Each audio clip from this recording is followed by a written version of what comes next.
Burundan tatib kichik cho'ng hammamizning yaxshi ko'rishiga erishgan iris qatqatni hozirgacha qilolmayotamiz. Yetliq dasturxonlarimizda yoki bir ayaga tovoqlarga apag'anlarda iris qatqat kam bo'lsa hargiz bo'lmaydi. Bugun sizlarga tafsiliy qilish usulini olib keldim, ya'ni tortxonlarnikidek lam chiqadi, shunchalik yumshoq yeyishlik. Ham saqlayib sizlarga qilib yiqinglar, ketarlik materiallarni ekran ustiga chiqarib qo'ydim.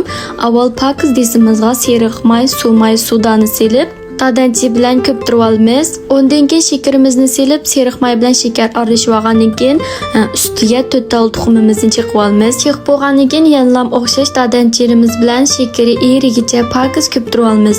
Ko'pib mushtaq appa holatga kelgan vaqtda sutimizni to'kib, mushtaq aralashtirib etgandan keyin ustiga jinglab tayyor qilgan unimiz bilan podafirimizni to'kib, uni yeyishgacha yaxshi aralashtirib olamiz. Uningni kelisimizni ustiga may qog'oz silib, xamirimizni 3 bo'lib pishirib olamiz.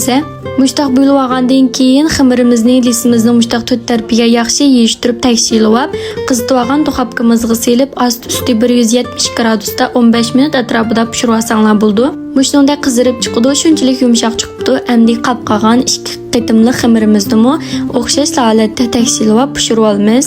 Gradusimi o'xshash 170 gradusda pishirib olsanglar bo'ldi. Mana bulkalarimiz tayyor bo'ldi. Endi qatqatlarimizni mushtaq juplab, 4 tarafidan azroqdan kesib olamiz.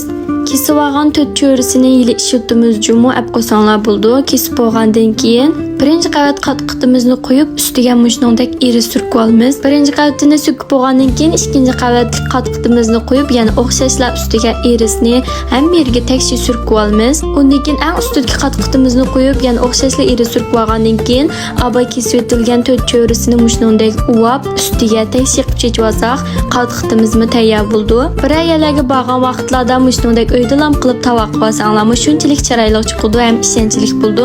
Yaxshi ko'rgan bo'lsanglar, yurakdan birini beritib qo'shilishni unutmanglar. Amsa xayr xo'sh.